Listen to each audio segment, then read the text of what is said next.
IPL 2026चा हंगाम आता अशा रोमांचक वळणावर येऊन पोहोचला आहे जिथे प्रत्येक सामन्यासोबत गुणतालिकेतील समीकरणं वेगाने बदलत आहेत. यंदाच्या हंगामात सुरुवातीला संघर्ष करणाऱ्या रॉयल चॅलेंजर्स बंगळुरू संघाने आपल्या अद्भुत कामगिरीच्या जोरावर 13 सामन्यात 18 गुणांसह प्लेऑफचं तिकीट सर्वात आधी पक्क केलं आहे. RCB प्लेऑफमध्ये पोहोचणारा पहिला संघ ठरला असला तरी उर्वरित 3 स्थानकांसाठी अजूनही 7 संघांमध्ये काट्याची टक्कर सुरू आहे. आजच्या व्हिडिओमध्ये आपण 2026च्या ताज्या गुणतालिकेनुसार उर्वरित सर्व संघांची नेमकी समीकरणं काय आहेत हे जाणून घेणार आहोत.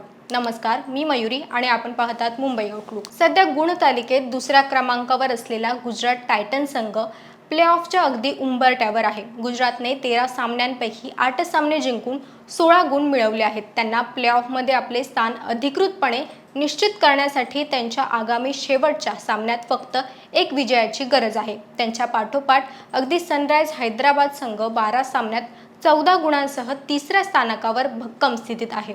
हैदराबादला प्लेऑफचं तिकीट गाठण्यासाठी उर्वरित 2 सामन्यांपैकी किमान एक सामना जिंकणं आवश्यक आहे. जर त्यांनी दोन्ही सामने जिंकले तर ते थेट टॉप 2 मध्येही जागा बनवू शकतात. दुसरीकडे चौथ्या स्थानकासाठीची लढत अत्यंत रंजक झाली आहे. सध्या पंजाब किंग्स संघ 13 सामन्यात 13 गुणांसह चौथ्या क्रमांकावर आहे. मात्र त्यांचा केवळ एक सामना शिल्लक असल्यामुळे ते जास्तीत जास्त 15 गुणांपर्यंत पोहोचू शकतात. त्यामुळे त्यांना इतर संघांच्या निकालावर अवलंबून राहावं लागेल. त्यांच्या मागे चेन्नई सुपर किंग्स आणि राजस्थान रॉयल्स हे दोन्ही संघ प्रत्येकी 12 सामन्यात 12 गुणांसह दबावात आहेत.